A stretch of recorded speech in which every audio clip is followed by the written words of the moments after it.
Math 3, Classwork 1.6. For this first part, I want to make sure that you understand how to correctly write interval notation and to put it together with graphing solutions of an inequality. If you look at when x is greater than 5, on the left, you see the number 5, and then it moves to the right to positive infinity. So on the left, you see a 5, and on the right, it is positive infinity. Infinity always gets a round bracket because infinity doesn't have an end. With this not having or equal to, we do an open circle on the graph of the solution, and for the interval notation, we do a round parentheses. When we have the or equal to, we fill in the circle on the 5, and we put a square bracket around the 5. And now look visually at the number line. The 5 is on the left side of the shaded piece of the number line. And then it goes off to positive infinity on the right. So 5 on the left, infinity on the right. Third one, where x is less than or equal to 6. When we look at the graph of the solution, we have a filled in point on the 6. 6 in this situation is on the right side of what is shaded. So that means that it appears on the right side of my interval notation, and I have a square bracket around the 6. I can see that the shading, in a way, begins way over on the left at negative infinity, so I should see in my interval notation from left to right, negative infinity to 6, left to right.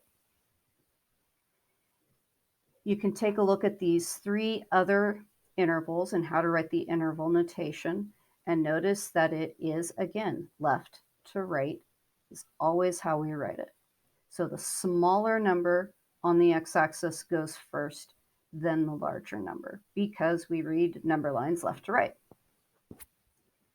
Open circles when it's not included, round bracket on interval notation when it is not included. When you have or equal to, you do include that point, so you fill in the dot. In interval notation, you use a square bracket. Solving inequalities is much like solving equalities. The only difference is if you multiply or divide by a negative number, you have to switch the direction of the inequality. Why do we have to do that? I want you to just take some time to look at each of these 3 pairs of numbers that I have on a number line. Multiply both numbers by -1 and then put them in a proper order on a number line and see what happens. And see if you can answer why we have to change the direction of the inequality when we multiply or divide by a negative number. So now let's take a look at the results. When I multiply -5 by -1, it's now +5. When I multiply this +3 by -1, it's now -3.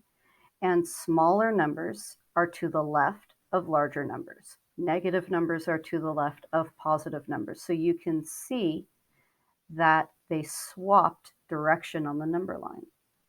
If I take 2 positive numbers and I multiply them by -1, -6 is further left than -2. And if I multiply 2 negative numbers by -1, they also swap the left to right direction. The -8 multiplied by -1 is +8, which is larger than +1, which is the result that I get when I multiply -1 by -1. So hopefully that explains to you why you have to swap the direction of the inequality if you multiply or divide by a negative number. Next, I want you to try to solve these inequalities on your own. Pause the video and come back, and I'll explain it to you if you need more help.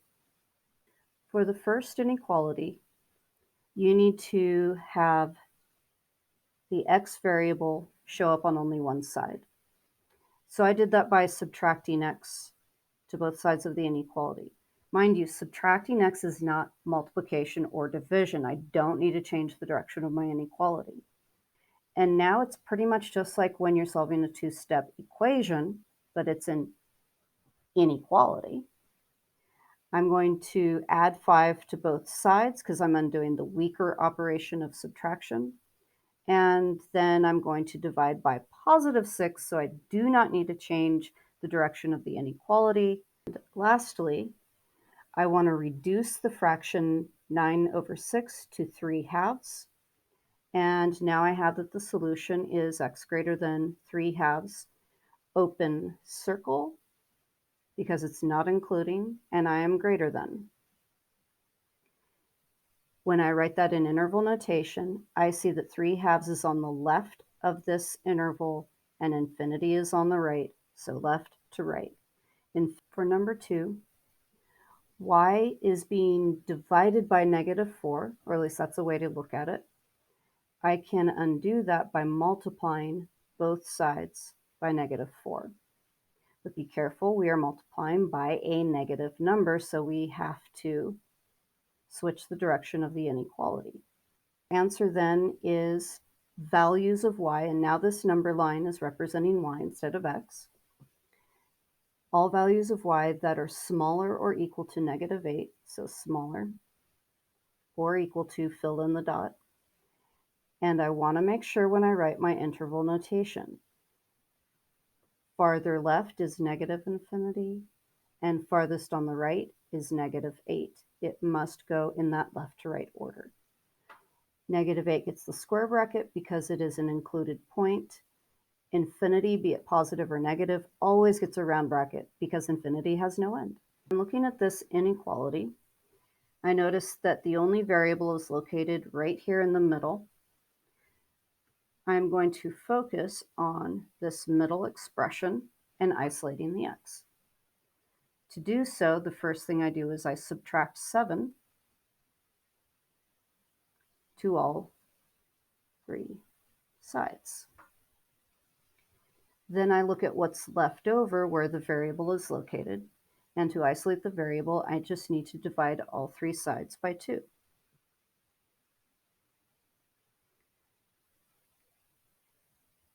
I have an answer, and now I'm going to graph it on a number line. 3 is not included, so it is a round, non-filled in circle. 5 is included, so it is a filled in circle, and everything in between. Make sure that you write your interval notation so that it is what is on the number line on the left side goes on the left. What is on the number line on the right side goes on the right. Round bracket if it does not have equal to, square bracket if equal to is included. For number 4, we actually have 2 inequalities with the word or in between them. Anytime the word or shows up, as long as it shows up in one of the 2, it is part of the final solution. Take the first inequality and I solve that inequality by adding 2 to both sides. And then I take the second inequality and I solve that by subtracting 4 to both sides. There was no multiplication division by a negative number. Anytime I have an or situation, I like to draw the solution on a number line before I write the interval notation, or even write the final answer in an inequality form, because I can visually see better what the word or is doing. The first solution says y is greater than -1. The second solution says y is less than or equal to -7. So the first thing I think about is put them in a proper order on the number line. -7 is to the left of -1. Then I go back to y greater than -1 means greater, not including. I go to the second statement, y is less than or equal to -7. Here is -7, and I am less than or equal to. Anything that is part of solution 1 or solution 2 is part of the final solution. Negative infinity to negative 7, square bracket on the negative 7, or negative 1 to infinity with a round bracket on the negative 1 because it is not included in the solution. The next thing I want you to do is pause this video and see how much of this word problem you can figure out on your own, and then come back and I'll go over it with you. Always try it first, though. You can do more than you think.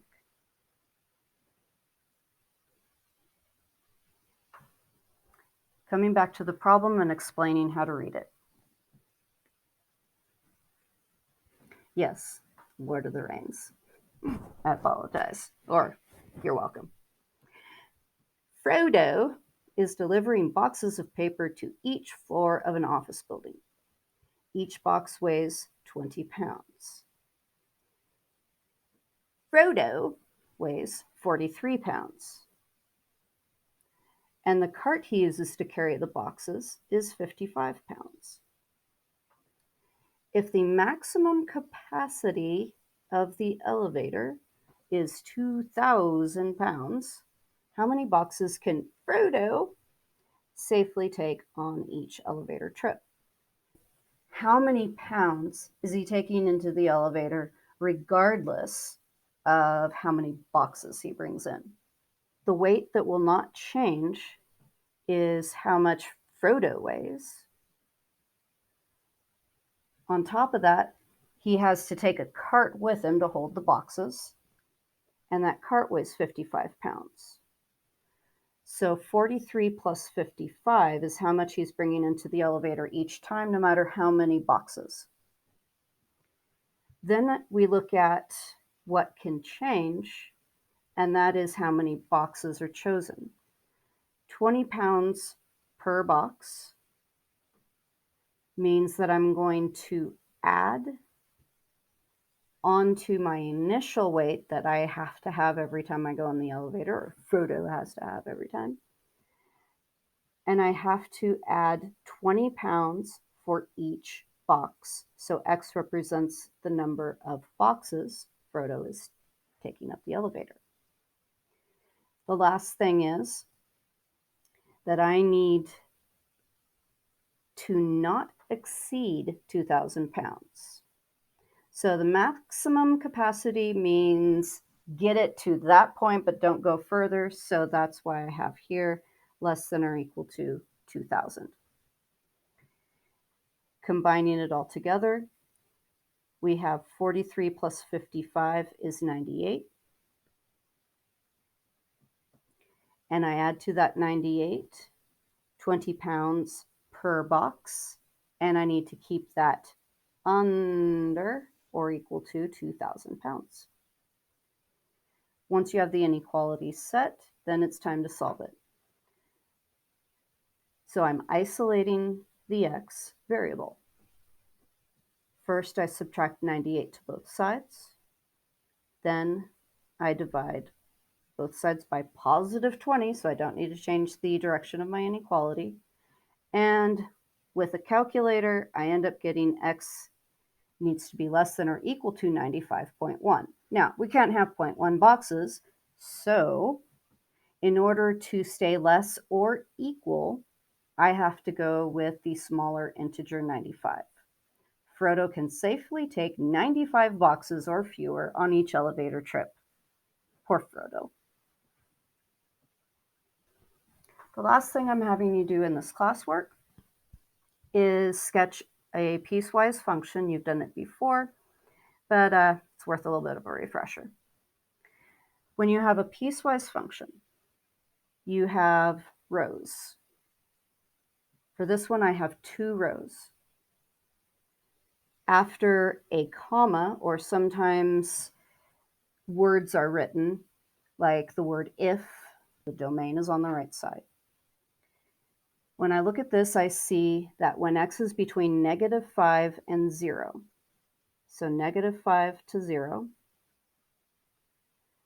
not including though. Right now I'm just drawing out the domain. I'm not drawing the function. I will draw the function in a different color.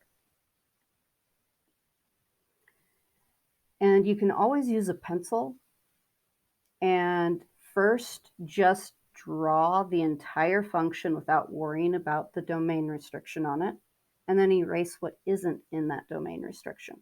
If 2x minus 2 is a line, that is a line with a y-intercept of -2 and a slope of -2. So down to right 1, down to right 1. But maybe you realize that the dots I'm drawing right now are outside the domain. So how about I not bother with that? So I'm going to go back to my y-intercept and this time go up to left 1, up to left 1, up to left 1, up to left 1, up to left 1, and there's the edge of my domain. The -5 is not included, so I want to make sure that for this endpoint, I draw an open circle. The y-intercept is another endpoint that is not included, so I want to make sure to draw that one also with an open circle and erase the things that are outside of that domain. And the line is only existing in between these 2 points, and you are halfway done. Now for row 2. In row 2, your domain are values of x greater or equal to 0. So x equaling 0 and x greater than goes all the way to the right forever. The function that we will be drawing is -2. So I'm graphing y equals -2. That's going to be a horizontal line at the y value -2. It's including that point and flat line all the way over. And let's see what it should look like if I could graph prettier. And there it is.